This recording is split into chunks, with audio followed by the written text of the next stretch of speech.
இன்றே டவுன்லோட் செய்து உங்கள் ஃபேவரட் ஷோக்களை என்ஜாய் பண்ணுங்க.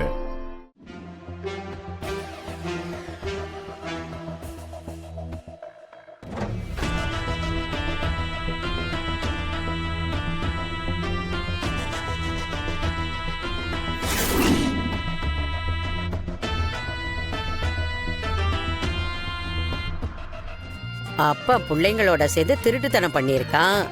காலையில எனக்கு அந்த தவக்கலையும் ஆதி தம்பியும் நடந்துகிட்டத பார்த்தப்பவே சந்தேகமா இருந்துச்சு. இந்த வேலை பார்க்கதானா? இப்ப இந்த பாரதி இதையெல்லாம் கேட்டுட்டு என்ன பண்ண போறான்னு தெரியலையே. சும்மாவே ஆடுவா. என்ன ரெண்டு பேரும் அப்படியே நின்னுட்டு இருக்கீங்க? இவ்ளோ நடந்திருக்கு, எதுக்காக என்கிட்ட போய் சொன்னீங்க? நீ திட்டுவன்ற பயத்துல தாமா சொல்லல. தப்புதாமா, இனிமே இப்படி பண்ண மாட்டோமா. இந்த ஒரு தடவை எங்களை மன்னிச்சிருமா. பண்றதையும் பண்ணிட்டு மன்னிப்பு கேக்குறீங்களா? உங்களை சொல்லி தப்பு இல்ல. உங்களை கூட்டிட்டு போய் ஊரை சுத்த வச்சு ஸ்கூல்ல கட்டடிக்க வச்சு பொய்யும் சொல்ல கத்து கொடுத்தார்ல, அவருக்கு வச்சுக்கிறேன். வேணாமா. வேணாம் பாரதி, ஏதோ ஒரு ஆர்வத்துல தப்பு பண்ணிட்டாங்க. நீ சொன்னா திட்டுவேன்னு பயந்துதான் சொல்லாம விட்டுருக்காங்க. ஆதி தம்பியை எதுவும் கேட்க வேணாமா, அது நல்லா இருக்காதுமா. வேணாம் பாட்டி, இந்த விஷயத்துல நான் யார் சொல்றதையும் கேக்குறதா இல்ல. அம்மா அம்மா, அவரை பார்த்துட்டு வந்து உங்களை வச்சுக்கிறேன். போயிட்டாளே. பாரதி, ஆதி இவங்கள ஸ்கூலுக்கு போக விடாம கட்டடிச்சிட்டு ஊர் சுத்திட்டு மத்தியானம் ஸ்கூலுக்கு போயிருக்காங்க. கேட்டா அதுக்கு மழுப்புறாங்க, போய் வேற சொல்றாங்க. அதுக்கு என்ன? அதுக்கு பசங்கள ஸ்கூலுக்கு கூட்டிட்டு போறேன்னு சொல்லிட்டு அவங்கள ஸ்கூல்ல கொண்டு போய் விடாம அவங்கள கூட்டிட்டு ஊர் சுத்தி இருக்கார்ல, அவர்கிட்ட போய் ஏன் இப்படி பண்றீங்க அப்படின்னு நான் கேட்கதான் போறேன். ஆனா அது மட்டும் இல்லாம ஸ்கூலுக்கு காலையிலேயே போயிட்டுதான் போய் வேற சொல்லிருக்காரு. முதல்ல பொறுமையா நான் சொல்றத கேளு பாரதி. இந்த சின்ன விஷயத்துக்கு ஏன் இவ்வளவு கோவப்படுற? இதுக்கு போய் ஆதி தம்பி கூட சண்டை போட போறியா? என்ன பாட்டி சொல்றீங்க? இது என்ன சின்ன விஷயமா? காலையில மித்ரா என்ன பத்தி என்ன பேசினான்னு நீங்களும் கேட்டீங்கல்ல. என்ன பத்தி அவ்வளவு கேவலமா பேசினா.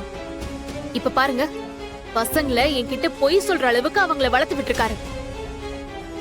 இது உங்களுக்கு சாதாரணமா இருக்கா? இந்த மாதிரி சின்ன சின்ன விஷயத்துக்கெல்லாம் பொய் சொல்ல ஆரம்பிச்சா அப்புறம் அதுவே பழக்கமாகி இதெல்லாம் ஒரு தப்பே இல்லங்கிற மாதிரி அவங்களுக்கு பழகிடும். அப்புறம் எந்த ஒரு விஷயத்தையும் சர்வ சாதாரணமா மாத்தி பேச, பொய் பேச ஆரம்பிச்சிருவாங்க. அவங்க ஃபர்ஸ்ட் ஹாஃப் டே ஸ்கூலுக்கே போல, செகண்ட் ஹாஃப்ல தான் கொண்டு போய் ஸ்கூல்ல டிராப் பண்ணிருக்கீங்க. அத சொல்லிட்டு பண்ணிருந்தா கூட பரவாயில்ல. பசங்க கிட்ட காலையில ஸ்கூலுக்கு போயிட்டு தான் என்கிட்ட சொல்லிருக்கீங்க. இதெல்லாம் தப்புன்னு உங்களுக்கு தெரியலையா? அச்சச்சோ, அண்ணன் வசமா மாட்டிக்கிட்டாரு போல இருக்கே. அன்னைக்கு காலையில நடந்த விஷயம் எல்லாம் தெரிஞ்சிருக்கு. இனிமே 3 வேளை சாப்பிடுற மாதிரி அண்ணனை ஒரு வேளையாவது அண்ணி திட்டிட்டே இருப்பாங்களே. நான் உங்களை தான் கேக்குறேன் ஆதி, ஏன் இப்படி பண்ணீங்க சார்? பாரதி, அது காலையில பசங்களுக்கு ஐஸ்கிரீம் வாங்கி கொடுக்கலான்னு பிளான் பண்ணி தான் உங்ககிட்ட சொல்லிட்டு நான் ஸ்கூலுக்கு கூட்டிட்டு போனேன். ஆனா ஏன்? ஐஸ்கிரீம் சாப்பிட்டு முடிச்சதும் ஸ்கூல்ல கொண்டு போய் விடுறது தாங்க பிளானு. ஆனா போன இடத்துல ஐஸ்கிரீம் சாப்பிட்றப்போ எப்படி டைம் போச்சுன்னு கூட எனக்கு தெரியல. அதான் கொஞ்சம் லேட் ஆயிடுச்சு. அதுக்கு மேல ஸ்கூலுக்கு போனா சரியா வராதுன்னு சொல்லி மத்தியானத்துக்கு அப்புறம் கொண்டு போய் விடலான்னு பசங்களோட நானும் அப்படியே இருந்துட்டேன். நீங்க சொல்றதெல்லாம் எனக்கு புதுசா இருக்கு. அதுக்குன்னு மத்தியானம் வரைக்குமா நீங்க ஐஸ்கிரீம் சாப்பிட்டீங்க?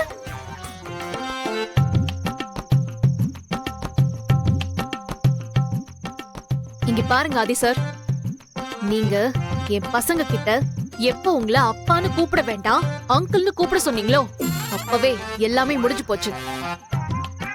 அதுக்கப்புறம் எதுக்காக நீங்க என் குழந்தைங்களோட ரொம்ப க்ளோஸா இருக்கணும்னு ஆசைப்படுறீங்க? ஐஸ்கிரீம் வாங்கி கொடுத்து இந்த ஐஸ் வைக்கிற வேலையெல்லாம் வெச்சுக்காதீங்க. மித்ரா, இங்க பாரு. இந்த ரிசப்ஷன் செட் சூப்பரா இருக்கு. உனக்கும் ஆதிக்கும் கல்யாண ரிசப்ஷனுக்கு இதே மாதிரி டிசைன் பண்ணா பெர்ஃபெக்ட்டா இருக்கும். இதுவா? யா. நல்லா இருக்கு. ஆனா இது கொஞ்சம் ட்ரெண்டிங்கா இல்லனா? நம்ம வேற ஏதாச்சும் பார்க்கலாம். இப்போலாம் நிறைய டிசைன் ஸ்டைலா ட்ரெண்டிங்காலாம் வந்திருக்கு. அதுல ஏதாச்சும் ஒன்று ட்ரை பண்ணலாம். I understand Mitra. பழைய டிசைனா இருந்தாலும் பார்க்கிறதுக்கு பாரு ரொம்ப கிராண்டா இருக்கு.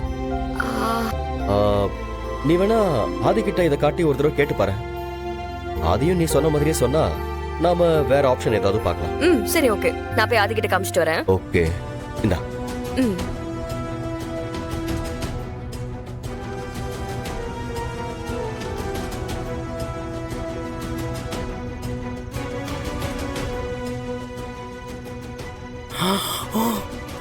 ஐயோ, நினைச்ச மாதிரி இந்த பொண்ணு வந்துருச்சே. ஏதாவது சொல்லுங்க.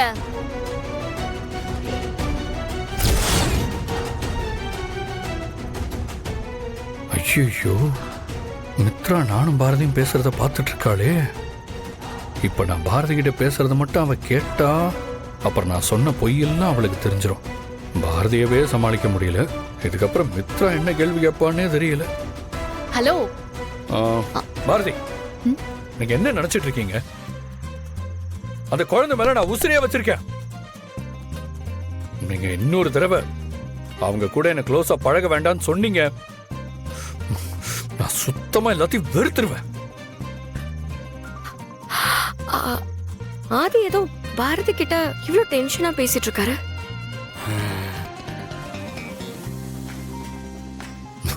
எல்லாத்துக்கும் ஒரு லிமிட் இருக்கு பாரதி. ஆனா குழந்தைங்க மேல நான் வச்சிருக்கிற லவ்வுக்கு மட்டும் லிமிட் கிடையாது. அன்னைக்கு நான் அப்படி சொன்னேன் தான். அதுக்கு என்ன பண்ணணும்?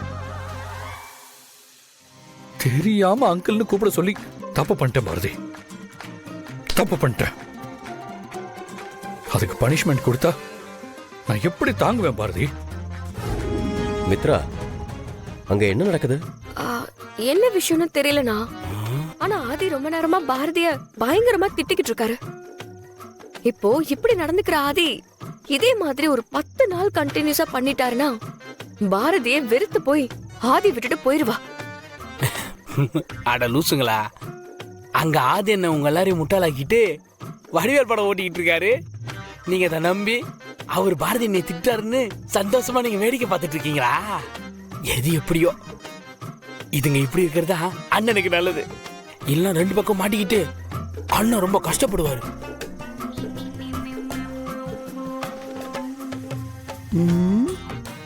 வா, கிட்ட போய் என்ன விஷயம்னு பார்க்கலாம். வா. ஐயோ, நில்லுங்க.